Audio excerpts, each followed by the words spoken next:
Welcome to the channel. I wanted to talk to you today about YouTube in general, with some focus, of course, on my own channel and my journey, my growth over the span of being active for half a decade as of next month.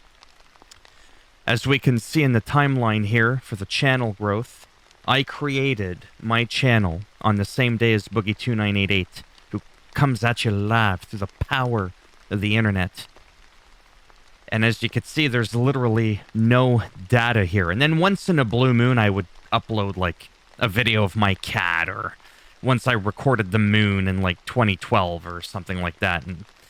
But I wasn't doing anything. I didn't even tag my videos. I didn't know what it was doing.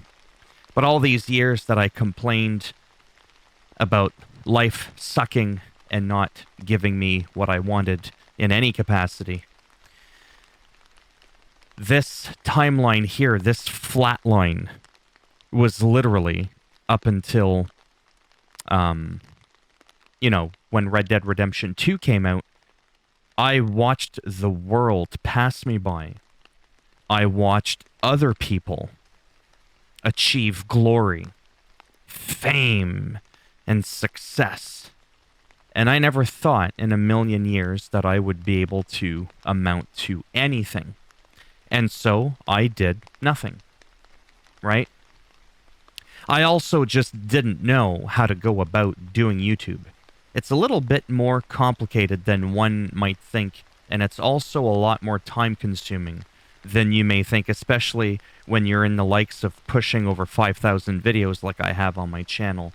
I average about 1,000 videos a year, and to give you some perspective, there's some big people on YouTube that have a fraction of the amount of videos that I have uploaded, and they are 1,000 times more successful.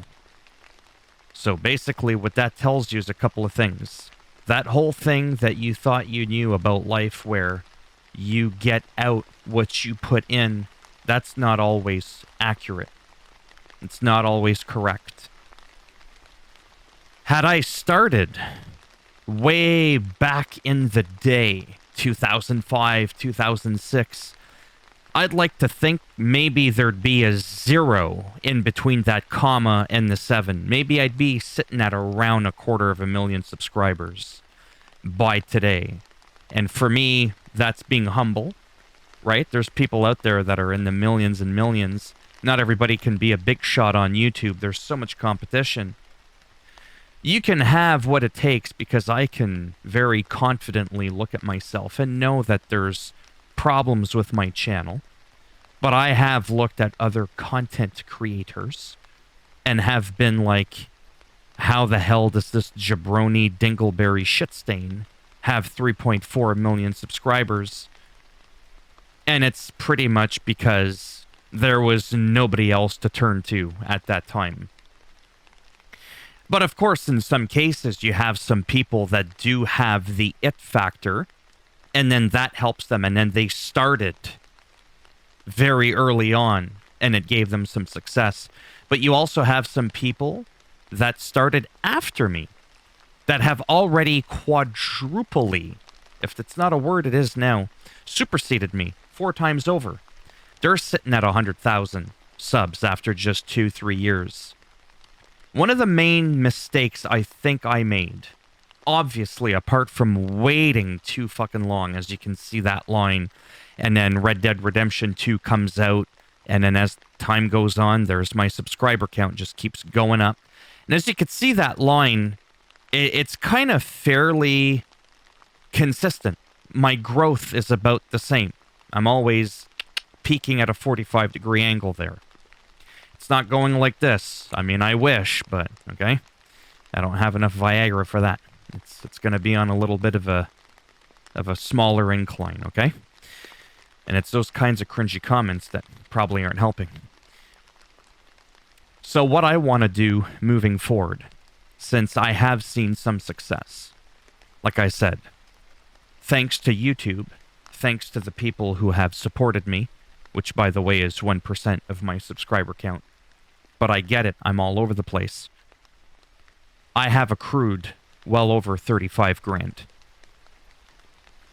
And considering how piss poor I am to begin with, I'm sure a lot of you, whether you're wealthy, financially stable or not, I'm sure some of you would like to average an extra 7 grand a year.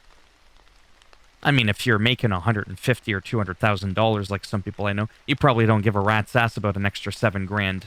But if you're making $13,000 a year and all of a sudden now you're making 20, that is a sizable jump, right? It's pretty sweet. And that's pretty much where I'm at. Even though that's still considered to be poverty in Canada, it's quite made a big difference. It's made quite a big difference. Helps if I can speak properly. So waiting too long, procrastinating all these years and complaining and doubting myself was arguably my single biggest mistake. But I can't fix that. So I thought working 15, 16, 17, 18-hour days, 7 days a week, researching, tagging, uploading, playlisting. It's very complex, whether a video is 30 seconds or it's 30 minutes, and you've got 5 of those videos. It's a lot of work when you're uploading. You got to sit there, wait for it to process. Like I said, you got to title it, put your tags in. You got to playlist it, try to keep it organized. Come up with a thumbnail, even if it's quick and you're doing a lot of cut and paste from some of your prior videos if you're recapping kind of the same stuff. Click, click, click, click, next. Do you want to monetize it? Is it suitable? Is it good for kids or not? Like, click, click, check. There's like 4 or 5 pages you got to go through of shit before you even upload one video, right? So it's very, very time consuming. So for the people out there that think that this is an easy gig, it isn't. Oh, bro, you just sit on your fat ass there, you upload a couple of fucking games, and it's easy shit. What are you complaining about? Go out and get a real job if you want some real money. Well, no, this is a real job. I mean, the numbers aren't exactly all that exciting as to where I'd want them to be, predominantly because, as well, the growth has been no better after half a decade than it was pretty much on day one. Normally, you want to evolve, right? You want to become bigger. When you stay the same, you can kind of look at it as that whole expression, is the glass half empty or half full? Could be worse. That line could be plummeting. My money could be plummeting, but instead, it's a flat fucking line of how much money I make every month. It's steady like clockwork. It's the same. It doesn't matter if I've got 27 subscribers. Well, it does, because you need 1,000 to be monetized. But my point is, just to paint the picture without really exaggerating, whether I have 27 subscribers or 27,000, it doesn't matter when only 1% of them are watching your bullshit day in and day out. And I think that leads me to my number 2 mistake.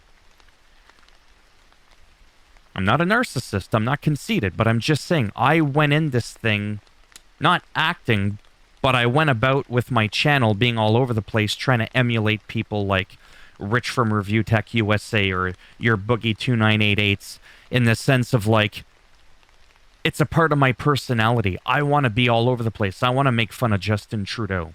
I want to make fun of Trump, Joe Biden.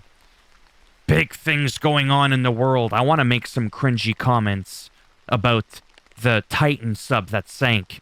Or maybe make some comments on the Ukraine-Russia war or this whole fucking pandemic bullshit. Because these are huge things that could potentially affect all of our lives, even if it's not related to video games whatsoever. Right? And that's what Boogie does. That's what Rich does. He's all over the place. There's some drama. There's look at my new girlfriend. There's I took a baseball bat and went to this place where you can let go of your anger. Smashed a bunch of televisions. And then he's opening up some Magic the Gathering cards, and then he's talking about Elden Ring. Because at that point, it becomes about him as an actual character. Same thing with somebody like Asmongold, who Asmongold is a little bit more focused. He's more predominantly in World of Warcraft, which predominantly is one of my favorite video games of all time. So I could have gone both ways. Do I become like an Asmongold? I mean, I've got the blinking down to a pat like he has. Or do I do something more like Rich and Boogie, you know, where you're kind of all over the place? So that's why I do my Batman cringe videos, because I adore doing those. They're sort of a neutral way, not that I give a shit if people know where I stand on a topic of discussion. But when it comes to something like a Trump or Biden, something that could be very divisive, or talking about Obama, I always find taking jabs at everybody, especially when you do it in a very playful manner, and as doing it as Batman, it's unlikely to be very divisive, right? Not that I'm worried about becoming divisive. I mean, 99% of the people that subscribe to me, 99% of these people don't even watch my shit. Because what ends up happening, because I'm all over the place, is I'll do something like my #1 video now, if you want to know for the record. It's got about 500,000 views. And I came to the party late by about, I don't know, 4 years? Almost 5? Yeah, a good 4 years or 5 years, like, behind times. I talked about how you can download games in rest mode on your Xbox One. I got the idea from some other person that had posted that video within the first couple of days of that even being a thing when the Xbox first came out. I was like, oh wow, I'm like almost half a decade too late. We're into the Xbox Series now. Why would I be talking about the Xbox One? Mind you, this was like a year or two before the Series came out, I'm just saying. But I said, you know what? Whatever. Let's go ahead and do it anyways, because it's a how-to. You're sharing with people something that can help them better enhance their experience with something.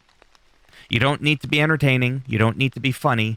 You just need to give accurate information, quick, concise, and precise, for people to go to get something out of it and leave. And I did that, and it blew me the F away. I've made so much money on that one video alone about the Xbox. It was more than enough money to buy my PS5, to buy a couple of Switches, to buy my new computer, like, and a PlayStation. Like, I got to buy everything just from the money I made from that. But the sad reality is, that's not the norm for how well I'll perform on a video. How do you edit your roster in NBA 2K? Here's what you can do in Call of Duty if you're offline without an internet connection. Those are my top 3 grossing videos of all time. I'm like a one-hit wonder. I am the Vanilla Ice of YouTube. Everybody knows me for Ice Ice Baby and can't name another fucking song. But he's still a millionaire, and he's still making money. I'm not a millionaire, I'm still making money, right? So that's what's been the problem with me. My channel type, where I started off a bit all over the place, is usually not something that people do unless they're first already well established. You're getting several hundreds of thousands of subscribers. You've got a good subscriber to view count, and then you decide to spread your wings and fly all over the goddamn place. You've got so many people, it's a numbers game, that by that point, just like from Rich from Review Tech, when he's got over 1 million subscribers and he pulls in about 1,000 people in a live stream, and I only had a couple of thousand subs and I was pulling in like 10 or 15 people per stream or whatever, incrementally, I was almost performing as good as he was from a numbers perspective, right? Like ratio-wise. But at the end of the day, I still had, on average, less than a dozen people in my streams, and I tried it like clockwork around the clock, around the calendar months for like over a year and a half. I even tried Twitch, but in the end, the main thing is I've never quit. And then I decided just recently, a few months ago, with the drop of WWE 2K23, to start a wrestling channel. Just be laser focused on all things wrestling. I got monetized in about as long as it took this channel to get monetized, about 4 or 5 months. The difference is with this channel is I started making some gravy right away. My mashed potatoes did not stay dry long, right? Whereas on my wrestling one, even though I'm more focused, I'm only worth about $35 a month right now, and you can't even get a payout until you hit $100. So if I keep making 35 a month, 35, 33.3 repeating, whatever. After 3 months, that's a season. I could get an extra $100. That's an extra $400 a year. But I'm actually enjoying what I'm doing on that channel. I only upload shit on that wrestling channel that I enjoy. I also have a news, politics, controversy, I call it NPC, channel, but I don't really work on it because I'm trying to focus on this one. I'm trying to fix this one, right? That other one's only got 50 subscribers, whereas my wrestling one, I'm at like 1,200, or sorry, close to 1,100 subscribers. This one here, like I said, I'll help some people sometimes, like let's say with that Xbox thing. I got almost 2,000 subscribers alone from that video. But if I never talk to you about Xbox tips and tricks, those 2,000 people may not give a rat's ass about something like this, a random rant from me. They don't care about me as a person. I had information for them to help them with their Xbox. That's it. Hey, bro, thanks for the help. Subbed. I appreciate it. But if you don't care about anything else I do, then your subscription means nothing, really. I mean, it means something. It just doesn't mean nearly as much as you might think it does, right? That's where the thumbs up and the commenting helps, along with probably subscriber count to some extent, helps with the algorithm to kind of push a video and a channel further up the list so that if you type in something, I'm more than likely going to come up. If you type in how do you download games while your Xbox One is turned off, I'm probably one of the first people you will find. Hopefully, at least. So that's been a big thing. And I cover a lot of games. Game reviewers, they generally only cover a game once, and then they're on to the next one. I kind of do this thing where I do a first impressions video, help you out, decide if it's worth your money. I show you the main menu, the different camera angles. Does the game work offline?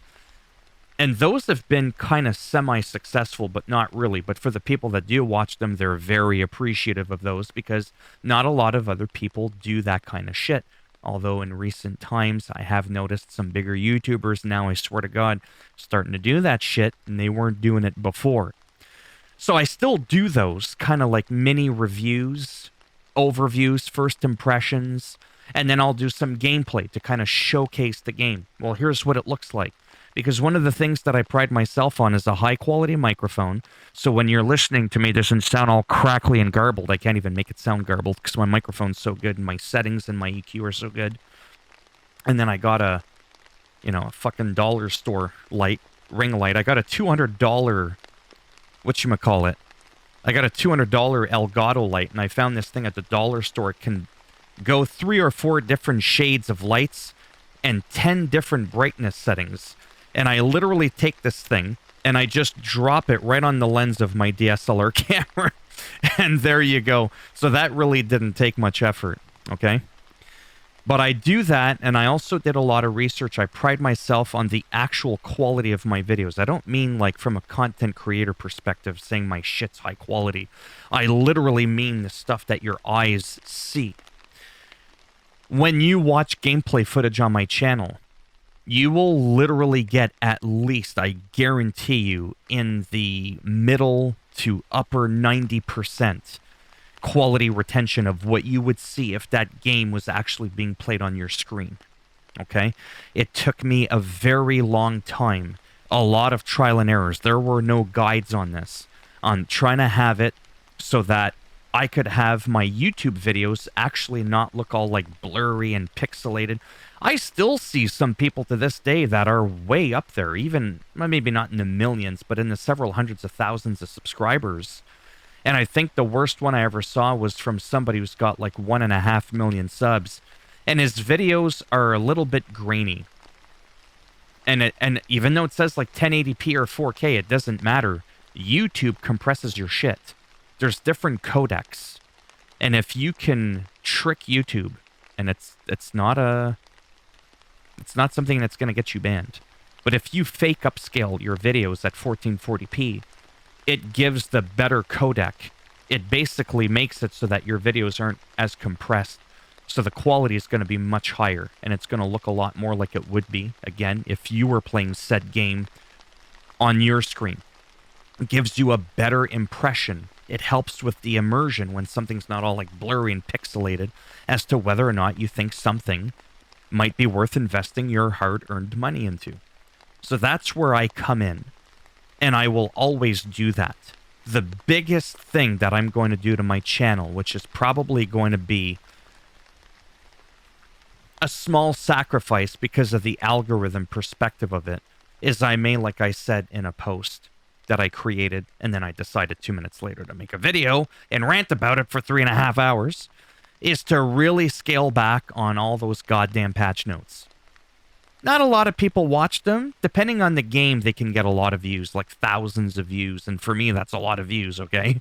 Considering I average less than 100 views a video, when I'm starting to get thousands, wow, that's pretty cool. Like Baldur's Gate, right? I mean, think about it. When a patch note comes out for that, bang, I'm on that shit like a fly on shit. Yeah, so that I'll do, but it's also a game that I play. The Sims 4, as an example, is a game that I do enjoy, but I haven't played it in a couple of years. I haven't really played that game at all in several years because there's too many goddamn games. There's only 24 hours in a day. I've got 3 YouTube channels. I work out. I do gardening, landscaping. I play guitar. You know, I take care of my reptiles and my bugs and shit. Like, I got shit to do, right? I don't just sit here all day. Well, I kind of do. But I take breaks periodically.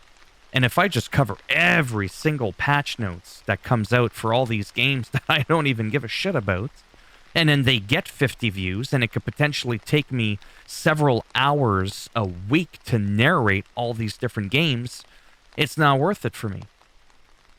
And it also clutters the YouTube channel. And the lower your sub to view count is, that hurts your algorithm. So I average on average, quite a couple of 100 new subscribers a month. And again, that's been the same since pretty much day one. No growth again.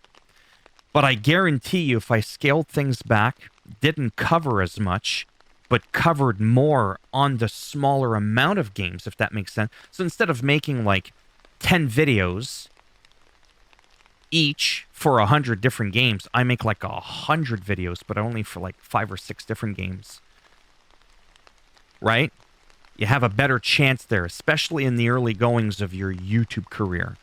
So that's what I'm going to try and do. Essentially, everything that I'm doing on this channel to try and wrap this up, it's going to remain the same. It's the fluctuation. It's going to be the ratio of things I used to do are going to be scaled back.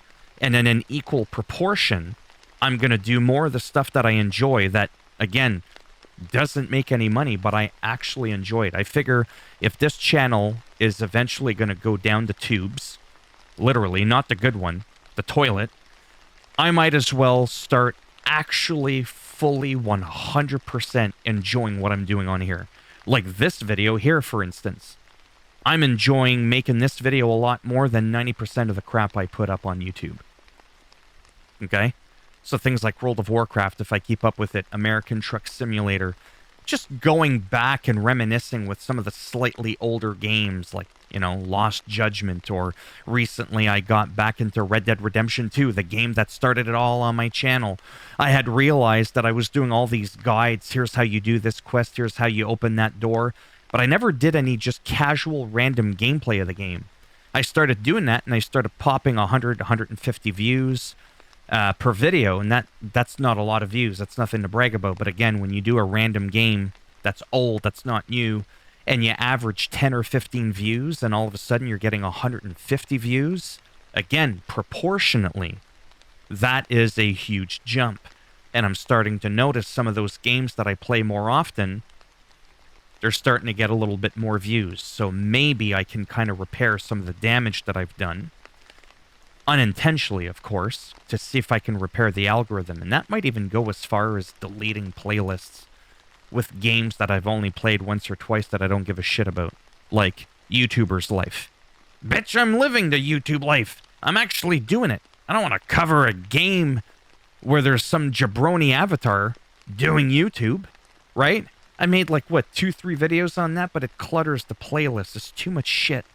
So I might zap it out, zap it out. A lot of the political stuff I used to do, not that I'm ashamed of what I said, I zap those out. I zap them out. It's to help shrink the playlist, so when you look at my channel, you're not like, oh, fuck. At least it's organized, but there's a lot of clutter, right? Like I said, I want to try to stay relatively focused. This is predominantly a gaming-ish channel. Sometimes I'll do a review, like when I got my iPhone. You know, I talked about it. I tried to be funny, doing a Batman thing. You know, like, where the hell's my case kind of thing and all that. Because, you know, you pay $2,000 for a phone. And didn't even come with the charger. Like, how much more money do you got to spend? You know, just goofy, stupid shit like that. So, yeah. So that's what I'm going to do. Keep doing the same shit I've been doing all along. But less of the stuff I don't enjoy, even if it might mean sacrificing a couple of extra dollars a month in hopes that algorithmically I'll be more in favor if I stay more on track with less games, but those less games, I talk about them more. So yeah, there you have it. How long did I flap my gums for? Sacrament Kiolis, I'm red as a tomato. Almost a half hour. Wow. Holy shit balls. One of my fears going into YouTube, now that we're talking about time, I was actually afraid all those years where I was going to be like, oh, I'll make a video. I don't know what to say. I don't have a big mouth. Do I look like somebody who talks a lot? I can't keep my mouth shut. It's the complete opposite. I was like, what if I make a video on World of Warcraft? If you've seen some of my World of Warcraft videos, they're 30, 40 minutes long, and I'm just rambling on the whole time. Blah, blah, blah. Not necessarily anything entertaining, but I'm saying something. I was actually, not scared, but like worried that I'd have nothing to say. Okay, so I'm on my mount. I'm going in through that door. Yeah, I just got shanked in the nutsack. I'm going to heal myself. And then I'm going to frostbolt his ass. Like, I was worried I literally wouldn't have anything to say. And somehow, I just... Lights. Or light. Camera. I can't pull the lens out of my camera. Mic. Action. I know it's like it's camera action, but whatever. I flipped those on, and then the mouth just... Blah, blah, blah. It's probably the French in me, as I've mentioned before. But yeah. Anyways, I don't even know what else to say now. So I'm going to end it here on a high note. As always, if you liked the video, go ahead, give it a thumbs up. You didn't like it, you know it's coming. Go ahead, give it a thumbs down, and I'll bend it in half, twist it, break it off in your ass. It's as simple as that. And if you want to subscribe to the channel, if you're not already subscribed already, I really highly doubt a lot of non-subs will watch this. This was more for my subscribers, for that small little 1% of the people that do regularly watch my stuff, if there's even that many. Just to kind of let you know where things are going and how I've been feeling about my near half a decade journey of actually working my ass off in the YouTube world. And I am grateful. Disappointed, but grateful. All at the same time. I'm miserably happy. Take care, and until next time.